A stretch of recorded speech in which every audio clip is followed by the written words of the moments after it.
Prezidento patarėjas teigia, kad dialogas su Baltarusija žemesniu politiniu lygiu yra svarstomas.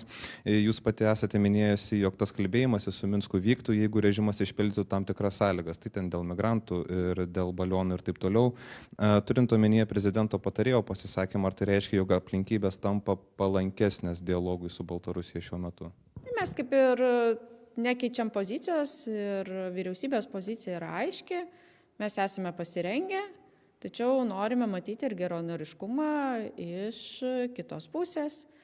Tai norime tikrai ilgalaikių sprendimų, nefiksuojant tikslingus balionų paleidimus į mūsų oro uostą.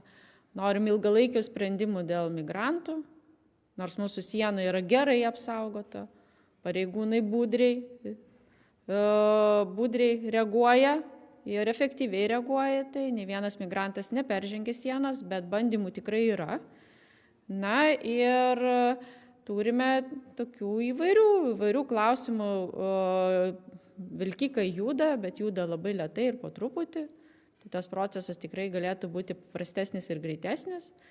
Tai atrodo paprastos sąlygos, kasdieninės. Ir tuo labiau, kad tos sąlygos atsirado nuo Baltarusijos veiksmų.